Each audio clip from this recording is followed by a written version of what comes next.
I'd like to start back in November 2019. We're at a black tie event hosted by the Smithsonian. It's their annual National Portrait Gallery's induction ceremony. This is a historic honor. The images of George Washington, Abraham Lincoln, and Frederick Douglass hang in these halls. CBS News anchor Gayle King is the evening's MC.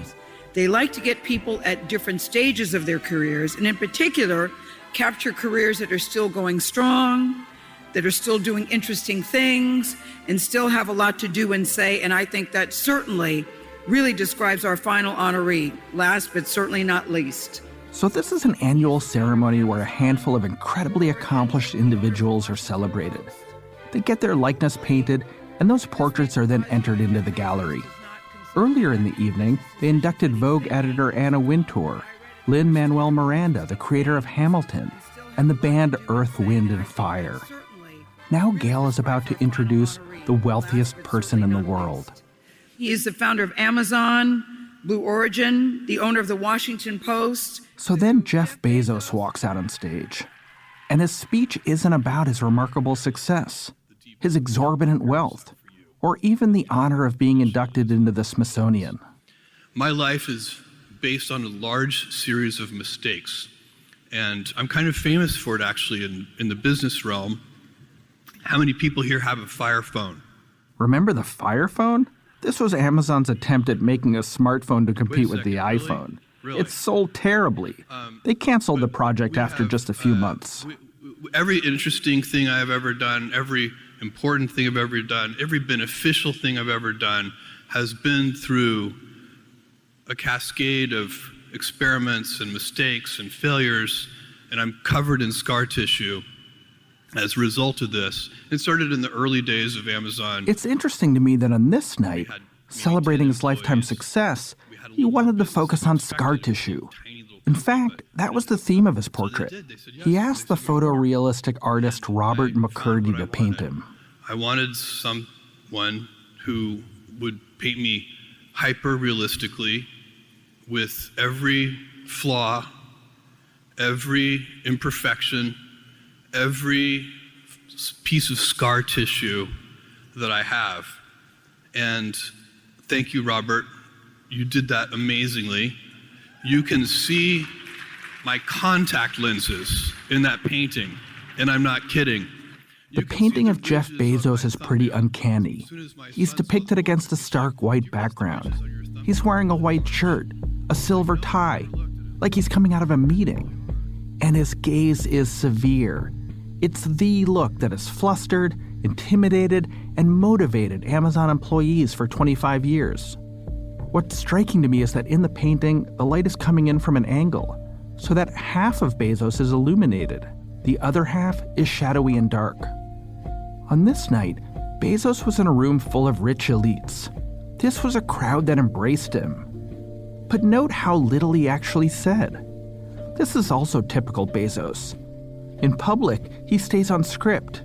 He tells you only what he wants you to hear, and he just teases at the scar tissue.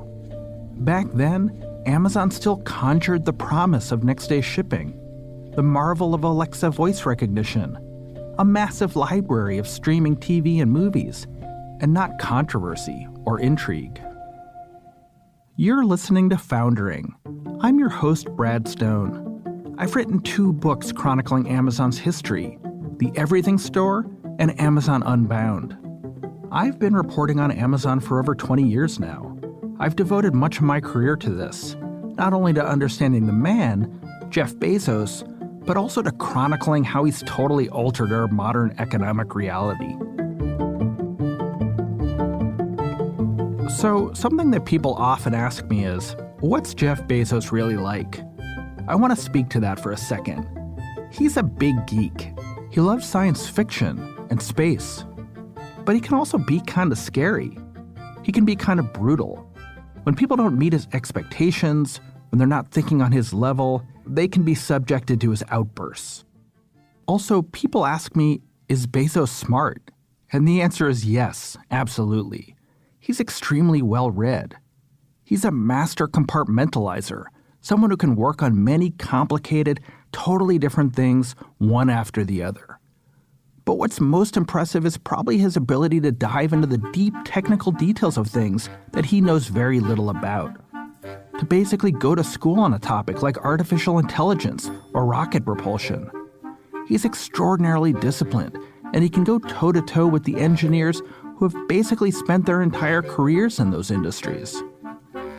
Because of his intensity and intelligence, you'll notice that in a lot of our interviews, many former Amazon employees and executives seem to adore Bezos. He's almost got a kind of cultish following. This is a guy who started a company in his garage and evolved it all the way to becoming a trillion-dollar company that dominates much of the world. He never took much of a salary, but these days he's worth around $200 billion just on his Amazon ownership stake alone. People who worked for him just marvel at the decisions he made and the instincts that he had about the future of technology. But lately, something strange has happened. Public opinion about Bezos has declined dramatically. People ridicule his dreams of space travel and criticize his philanthropic giving. They love to dunk on his lavish lifestyle, which has recently been on awkward display on social media. I think that the number of people who see Jeff Bezos as a hero is diminishing. He's viewed kind of skeptically as someone with enormous amounts of power and resources, who's a difficult person to work for, who's not treating his workforce all that well, and who hasn't done as many good things with his money and power as he could have. These questions have become even sharper during the pandemic. During the first year of lockdown, Amazon sales soared, and Bezos' personal wealth jumped from $115 billion to $190 billion. His prosperity felt perverse, given how many people were struggling. He was living large just when many people were barely scraping by. This raised more questions. Should billionaires exist at all? Is the world better off with or without Amazon in it? Amazon was never one of those tech companies with idealistic promises to save the world. But suddenly, the company found itself getting blamed for the world's problems. Why isn't Amazon doing more to combat climate change, fix inequality, protect smaller companies? People started to contrast Bezos' fortune with the plight of his workers. Amazon is seen as an essential service through this pandemic, but you have been very slow to install your workers' protections, and it's hurt your reputation. You've been seen as a company that puts profits ahead of people. Amazon was ranked one of the 12 worst companies to work for by the National Center for Occupational Safety and Health. But many Amazon staffers say the demand for greater speed is the leading factor harming warehouse workers. Ellen says she processed an average of 600 items an hour on the job here at a broken workstation that injured her back. Protesters marched down 34th Street, intent to vent their anger at Amazon outside on the street. These days, a vocal minority of people go out of their way to buy nothing from Amazon.com. Which brings me to another question I get. Can you really avoid Amazon in this day and age? I would say the answer's probably no. If you're a conscientious objector and you're not shopping on the site, well, are you shopping from Whole Foods? They are owned by Amazon. Even if you're watching Netflix videos or sending images on Snapchat, you may not know that both companies rent server space from Amazon through its cloud division. Or you might be reading the Washington Post, which Jeff Bezos personally owns. You might be buying from alternative websites, and those products might be stored in Amazon warehouses and delivered with Amazon vans. Amazon has simply become so big that its tentacles reach into almost every aspect of business these days. To really understand this company that's become as essential as it is villainized, it's important to go back to the beginning. Love him or hate him, or depend on him for all your daily shopping needs, the rise of Jeff Bezos and Amazon is one of the most celebrated and contentious business stories of our times. But Bezos didn't just change the business world, he also changed himself, pulling off a personal transformation. And you can see it. He's no longer the balding, pasty tech nerd from Seattle. Now he's buff. He posts regularly to Instagram, showing off his new girlfriend and a new lifestyle that includes private yachts, remote islands, and celebrity parties. He acts like the celebrity he is, someone whose personal life and fashion choices are avidly covered by the tabloids. It's a remarkable act of personal and business reinvention. We'll begin to tell that story when we come back.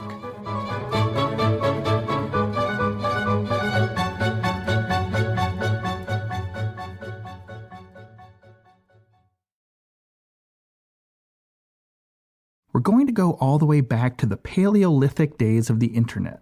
Back then, Amazon was just an online bookseller. People were being introduced for the first time to this new thing called the World Wide Web. Hi there, who are you? I'm Jeff Bezos. And what is your claim to fame? I'm the founder of Amazon.com. Where did you get an idea for Amazon.com? Well, 3 years ago, I was in New York City working for a quantitative hedge fund when I came across the startling statistic that web usage was growing at 2,300% a year. So I decided I would try and find a business plan that made sense in the context of that growth. And I picked books as the first best product to sell online. That's Jeff Bezos speaking in an interview filmed at the Special Libraries Conference in 1997. In some ways, Bezos had been preparing to start this company since childhood. As a kid, he was considered precocious, highly intelligent. His mother, Jackie, had him when she was still in high school. He didn't know his biological dad for most of his life. When he was 4, his mom remarried a Cuban immigrant, Mike Bezos, and they spent the next several years moving around. He was the valedictorian of his high school in Miami, and he gave a speech about entrepreneurship in space.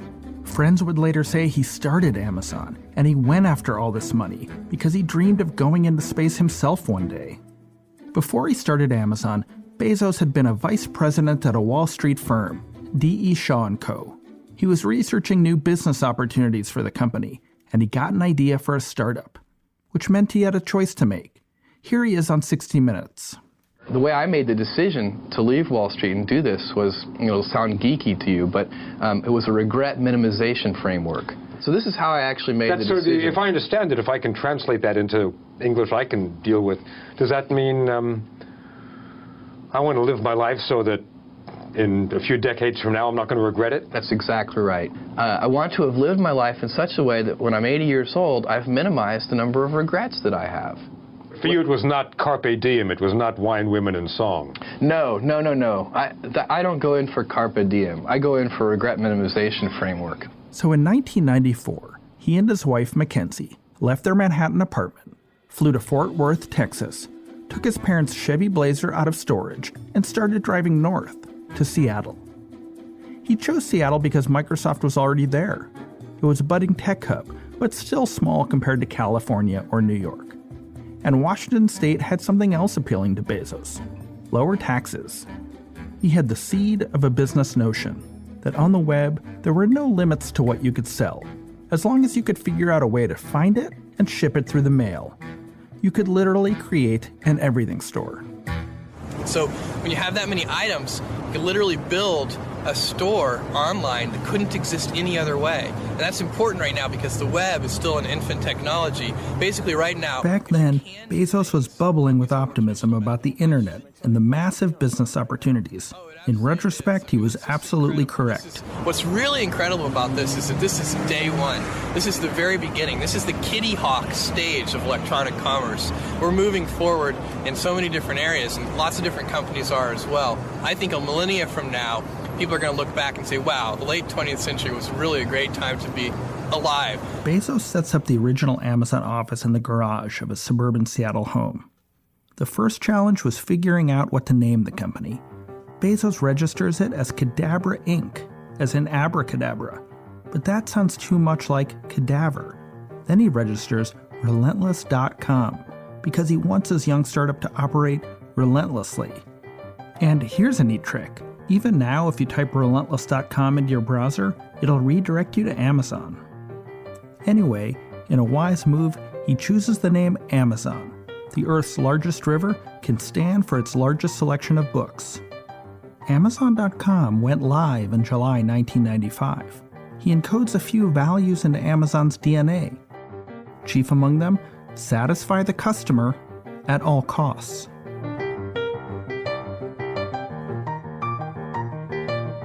The next few years, Bezos moves his company to a succession of offices around downtown Seattle. Some of those spaces were famously sketchy. Yeah, the Columbia building was amazingly right across the street from the Needle Exchange in downtown Seattle. So you had heroin addicts that were hanging out right outside the building.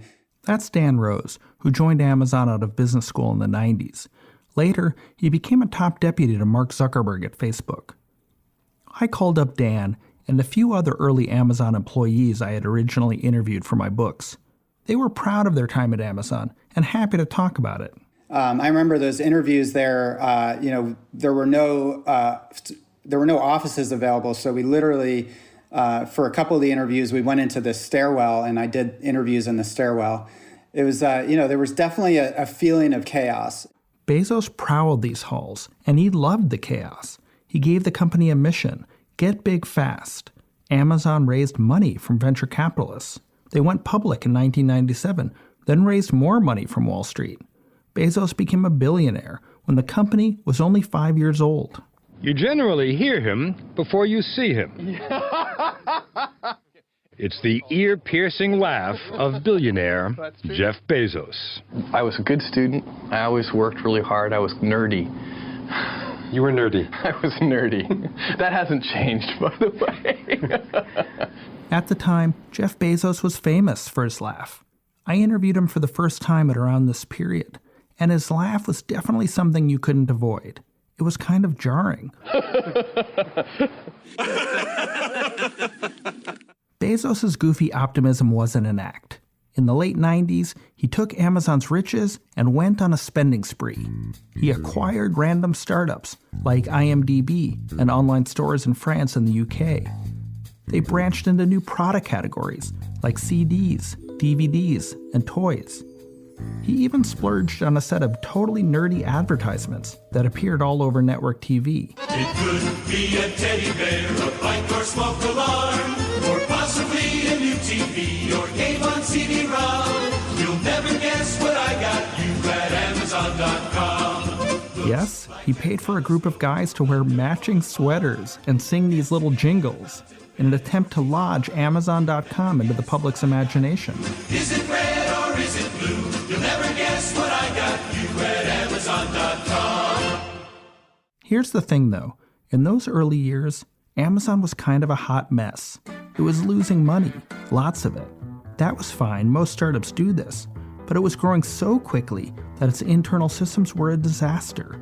Some of the earliest employees were starting to worry. I would say that the train was heading down the track and there was no track. That's Kellen Brannon.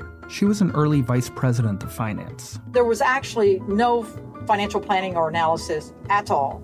And Jeff would say, if you're thinking about something longer than 20 minutes, you've missed the opportunity. Meaning literally, don't stop and deliberate for more than 20 minutes. Keep moving. At the time, Amazon had only 2 warehouses, in Seattle and Delaware. During the holiday season, the warehouse workers couldn't handle the surge in orders. So early on, Amazon's executives, including Jeff Bezos, helped out in the warehouse. They were packing boxes, driving forklifts, and gift wrapping. I learned so much, right? One, I learned it was fun that I could race Jeff in the stacks because we would time ourselves. We had these library carts. And we would be, because the warehouse management system back then would, it might put like an obscene book next to a children's book, and you're picking them, but they're going to different people, but you're stacking them on these library carts. And so we would check in, get our library cart, race up and down the stacks, picking the books that were on the sheet, and then we tick it out, right? And I could pick 2.4 books per minute, and Jeff was slower. And that was, you could hear him because he would be chasing us, right? We were all competing together, and his big laugh would be there booming. Brannon left Amazon in 2000, but she still looks back fondly at that time, racing Jeff Bezos in the warehouses. She actually got a valuable glimpse of how Bezos operates. He dove into the details of every aspect of his company and just wanted to win at all costs, even against his own colleagues. He's incredibly competitive. He wanted to improve his performance, which made me more competitive. And but there was a lot of laughter, right? He loved it, and I have to say I loved it. All this chaos was okay to a point. Many of the dot-coms of the late 90s were pursuing similar strategies, trying to get big fast. Here's Warren Jensen, the company's chief financial officer at the time. It was a land grab. I think one of the things that I remember during that period, Jeff would frequently say, is he'd make the statement that brands are like quick-drying cement. And the Amazon mission was very clear to come find, discover, and buy anything online. Wall Street seemed happy to fund that mission, to bet on its possibility, even though it was unprofitable. Amazon lost $600 million in 1999, and investors didn't seem to bat an eye at first. The company was incredibly strong. The capital markets in early 99 were wide open to big internet ideas like Amazon.com. But gradually, investors started to ask questions. When are you going to get real and start to operate like a professional company? There were real storm clouds forming. The company was burning a lot of cash, and I would argue that by the fall of 1999, the internet bubble was getting pretty thin. In fact, it was starting to burst. Investors were in awe of the growth, but were also voicing strong objections to the mounting losses. And in March 2000, the internet bubble burst. This was the dot-com crash, and it was epic. A whole generation of internet companies, like Pets.com, were careening into bankruptcy. It's described as nothing short of breathtaking, a points drop never before seen on the US markets. This closing bell might as well have been an alarm, so savage was the selling. Bad day. Bad day for you? Another one, yeah. Yeah, I know. Too many in a row. And spare a thought for Bill Gates. The Wall Street collapse cost the world's richest man a mere $1.8 billion this week alone. Investors were starting to worry. Was Amazon going to be next in the trash heap? And Amazon feared, what if suppliers got nervous next? This could create a domino effect. Bezos and his colleagues had to move quickly to stave off disaster. So Amazon sends Warren to visit one of their largest suppliers, the book distributor, Ingram's, to convince them that the company was on solid footing. And we went in and made a presentation to the Ingram board of directors, and I think it was Laura Ingram stopped the meeting for a second, and she said, Warren, you have to remember that if you go bankrupt, we go bankrupt. Warren was Amazon's CFO at the time. If Amazon went under, it could drag Ingram's down with it. This was a remarkable statement and a portent of things to come. Amazon had only been around for 8 years, and it was already dangerously intertwined with the success of some of the largest companies in the world. After Bezos' lieutenants went around reassuring suppliers, he made a second change, completely altering the company's operating posture. For 5 years, Amazon's mantra had been get big fast, and Bezos realized those days had to end. Jeff, you've got to be concerned about operating margins. Overall for the company, they're really extremely low. In fact, you're amongst the worst out there. So the company is basically at break even at this point. You know, we expect to generate substantial and meaningful free cash flow. So we're very excited about where the company is from a business. This next era at Amazon was going to be about tightening the belt, and that was looking to be a lot less fun. The change in fortune was stunning. Another question that's been raised on Wall Street is you've had a lot of top executive departures within the last year, I think 5. No, you know, I'm very happy with the executive team we have, and we are and we're really functioning well as a team. We've got good succession plans in place, great people. We're having fun. A lot of people left. A lot of people left the company during that period, and you can't blame them, because again, it wasn't clear we were going to survive. Dan Rose was fresh out of business school at the time.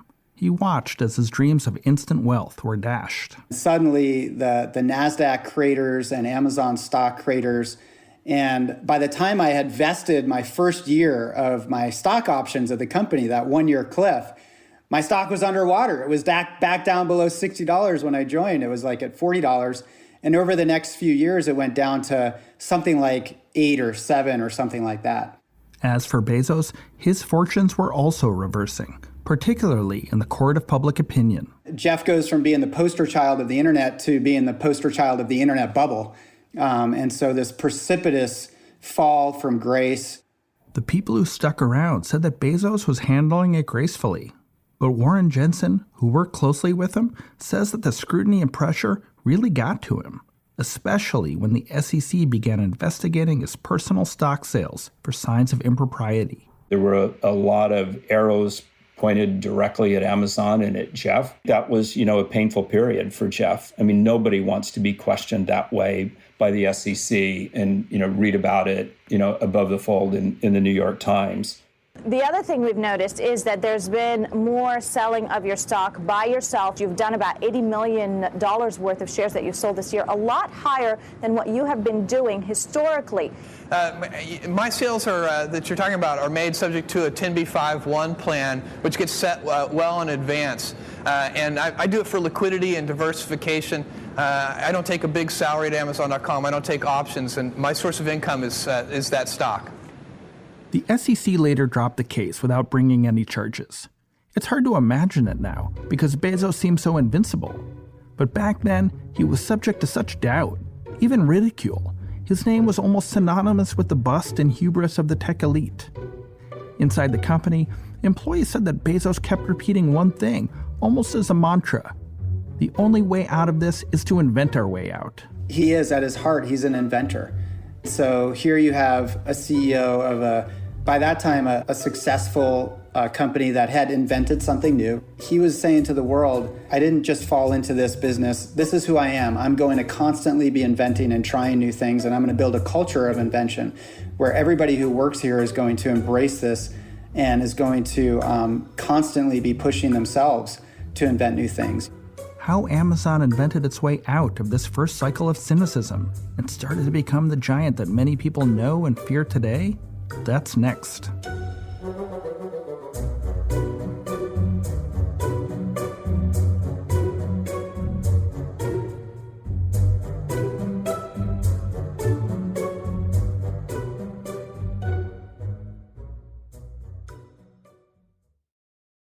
I want to take a moment and interrogate this idea that Jeff Bezos is an inventor.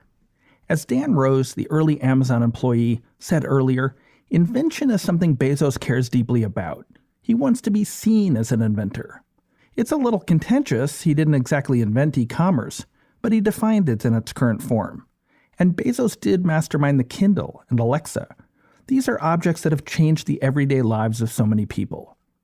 But because of his wealth and Amazon's status as one of the largest businesses in the world, Bezos' ingenuity as an inventor often gets lost. Critics see him as a monopolist, and Amazon as a monster that has unfairly tilted the economic playing field. That gulf between the inventor and the monopolist, between how Bezos hopes to be seen and the way he often is perceived, has never been larger. He didn't always have this problem. Back in 2004, Amazon was just in survival mode. Here's Dan Rose. It wasn't like the company had turned the corner and everything was going great and we were out of the woods. It was like we had barely skated by. Many people thought we were 6 months away from bankruptcy at a moment there. If our suppliers hadn't extended credit to us, we probably would have gone out of business. So Amazon has survived, but would it ever thrive again? Many analysts are doubtful. But in the next few years, Jeff Bezos would pioneer a series of new inventions that would not only change the course of the company's fate, they'd change the entire tech industry. One of those inventions is extremely fast free shipping. Another is the Kindle. A third, which we'll get to in the next episode, is Amazon Web Services, or cloud computing. Here were three incredible inventions that were not obvious. None of them were obvious, and he shipped them to the world and set the stage for what would become one of the greatest runs in the history of business over the next 15 years. Perhaps the most consequential invention of this era is Amazon Prime. It's late 2004, and Bezos' early vision for Prime was as a sort of loyalty program. At the time, people weren't buying stuff like dish detergent and food online. And Bezos had this idea that if they could eliminate the shipping costs, then online shopping would be no more expensive than going to the store. Back then, Amazon has fast-track shipping, and it was the pride of the company. but they were charging customers a lot extra to rush their orders in 1 or 2 days, so not that many people were using it. Here's former Vice President Greg Greeley. And Jeff himself had been saying, what can we do to get more people using our best product? The ops team had worked so hard to create this really amazing supply chain that could provide predictable, albeit expensive, but could provide a very predictable next day and 2 day experience. So Bezos imagines Prime as a special club. Pay $79 up front and get 2-day shipping for a year. He likes to call it an all-you-can-eat experience. And from the start, he has one name in mind. In 2004, when we were trying to kind of lock in on the program, Jeff said, I think it should be called Prime. And because we had been pushing on this all-you-can-eat experience, my initial thought was, well, why won't we confuse that with prime rib? That's where my head went. I said, there must be a better branding there. Buy anything you want, like patio furniture, and get 2-day shipping. You can imagine financial analysts were skeptical. I am sure we could both do a Google search and find lots of analysts that said this is absolutely crazy. For a number of years, they were questioning how we were affording it because, of course, you just look at the math at our ship revenues that we were collecting and the cost of our shipping. But Bezos insists on going ahead with Prime. He believes that it will make customers more loyal, more willing to shop beyond books, music, and DVDs, which were Amazon's core products at the time. And he was gambling that the expense of unlimited 2-day shipping would go down as Amazon builds more warehouses closer to customers. Both Amazon.com and many of its customers are getting what they want with Amazon's Prime service. For Amazon, it's more customers, and for customers, nearly free shipping. The service, at $79 a year, includes free 2-day delivery on any item Amazon stocks. That includes, according to the Wall Street Journal, a 1,500-pound safe. That's 1,500 pounds, David. Prime's impact wouldn't be visible to the outside world for a couple of years. But over time, it seriously changed people's shopping habits. How many things did you used to buy in stores that you now buy online? And Prime has created a new expectation that shipping and online orders should be free. This created an impossible bar for Amazon's competitors, because now rival retailers like Barnes & Noble and Best Buy also have to offer some version of free shipping. And Prime sets another thing in motion. Almost invisibly, tens of thousands of workers join Amazon as warehouse workers and drivers. Soon, this balloons to hundreds of thousands of workers. They do the brutal work of fulfilling the promise of 2-day delivery. Over time, as Prime accelerates to next-day delivery, same-day delivery, the labor issues will intensify. At the same time as Bezos orders the creation of Prime, he branches out in an even more surprising direction. He wants Amazon to be more than an online retailer. He has an idea for a consumer electronics device. In the early 2000s, Apple introduces the iPod and the iTunes Music Store. It drastically changes the music business. Bezos watches as CD sales on Amazon fall. Jeff had this realization that this could also happen to books, and if it did happen to books, it would be much more existential for us than the CD business, because for two reasons. Books was by far our largest business, but also more importantly, it was half of the company's profits. Dan says that from Bezos' point of view, it was only a matter of time before someone invented an iPod for books, and it could kill his business. Jeff also realized that if Amazon didn't do it, somebody else would. That it was inevitable that digital books would exist in the world in the same way that it was inevitable that the iPod would exist. He got that at a deep instinctual level. Bezos sets up a secret team to produce the Kindle, and he closely manages the project. Some would say he micromanages it. He insists on a cellular modem that allows the Kindle owner to download an ebook anywhere, even in the back of a taxi. It will take 3 years and generate all kinds of tension. One challenge is to get book publishers to digitize more of their catalogs. At the time, only about 20,000 books exist in ebook form. But Bezos wants to see 5 times that many titles available for the Kindle's launch. Dan Rose is in charge of the effort. I cannot overstate the lack of enthusiasm that my overtures were met with from the book publishers. They immediately explained to us why it was not a good use of their time or resources or money to produce more digital books, and that they just frankly were not going to do it. So Amazon pushes back against the book publishers. It basically threatens to pull the publishers' physical books from Amazon.com unless they agree to digitize more of their catalogs. Then Amazon surprises publishers with an announcement that all new ebooks will be sold at a flat rate of $10. I don't know if you've bought a new hardcover lately, but they usually cost closer to $30. Publishers are not amused. They believe they've been deceived by Amazon into undermining the most profitable part of their business. The drive towards ebooks was the first notable instance of Amazon really strong-arming its suppliers. This more or less becomes Amazon's signature move in the next decade as the company seals its dominance as an online retailer. It also starts to seed Amazon's reputation as a ruthless monopolist. But to Amazon, it's all worth it. When it introduces the Kindle in November 2007, it changes the way the world views the company. Yesterday, Amazon CEO Jeff Bezos unveiled the much-awaited Amazon Kindle, a sort of portable digital library, which is always... At Book Expo, the book industry's annual convention held this year in L.A., there was a palpable buzz of curiosity about the Kindle. And on the convention floor, people who had never seen a Kindle were eager to get a look at it. Can I feel it? Yeah. Can I see what it feels like? You can put your hands on Amazon is no longer a .com sensation. Bezos is no longer a goofy, overexuberant CEO with the crazy laugh who barely survives the .com bust. The Kindle puts Amazon in the same league as Apple. They're two pioneers creating a bold future for digital media. And when the Kindle lands on the cover of Newsweek magazine, Bezos is seen, for now at least, the way he always wants to be seen, as an inventor. Here's Bezos on stage at the Kindle Paperwhite announcement. We love to invent.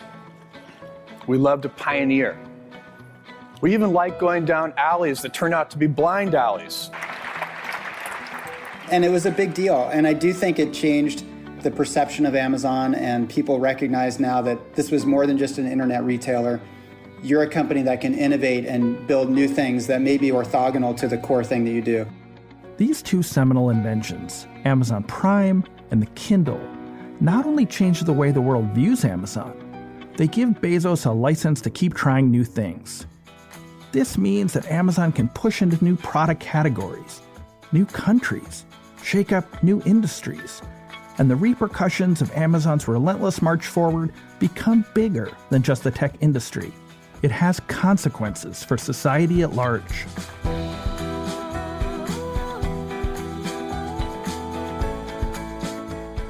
Alexa, introduce yourself. I'm Alexa, and I respond when you say my name. There are lots of things we can do together. Alexa, are you alive? I'm not really alive, but I can be lively sometimes. That's next time on Foundering, the Amazon story. Foundering is hosted by me, Brad Stone. Sean Wen is our executive producer. Ray Mondo is our audio engineer. Molly Nugent is our associate producer. Mark Millian, Ann Vandermeer, Robin Agello, and Molly Schutz are our story editors. Francesca Levy is the head of Bloomberg Podcasts. Be sure to subscribe, and if you like our show, leave a review. Most importantly, tell your friends. See you next time.